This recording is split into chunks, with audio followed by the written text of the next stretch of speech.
do'kon ochadi. Do'konida tovar olib kelib sotadi-yu. Misol uchun oziq-ovqatni yoki kiyim-kechak shundan tashqari bo'lgan barcha yo'nalishlarda kitlar bor. Qanaqa desa, misol ishlarga bo'lib ishlab chiqarish, akvatur ishlab chiqarish yoki tikuvchilik, nima turlar bo'yicha 44 ta tadbirkor yo'nalishda turlar bor. Talabi qanday bo'ladi? 18 yoshdan 30 yoshgacha bo'lish kerak.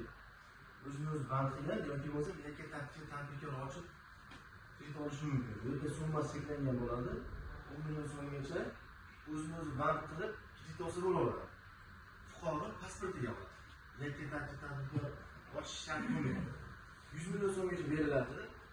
Men kengaytiraman faoliyatim yoki kattaroq biznes qilaman degan odam bo'lsa 100 million so'mgacha uchinchi shaxs kafilligi bilan garov qo'yish shart emas.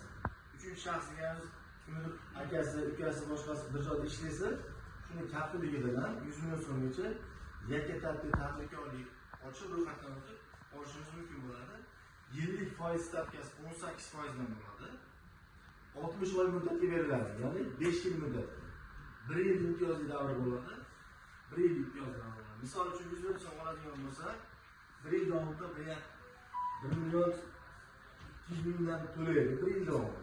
Bundan keyin 3,5 million so'mdan to'lovni chiqadi 1 yildan keyin. Ya'ni 12 oy 1 million 200 mingdan to'laydi. Bundan keyin 13-oydan to 60-oygacha 3,5 million so'mdan boshlab to'lov boshlanadi. Bu ta'minot kamaytirilgan sari kredit summasi ozayib ketaveradi.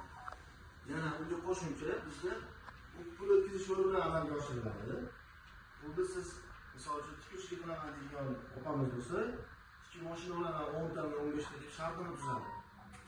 Borib tikuv mashina olish uchun shartini tuzadi.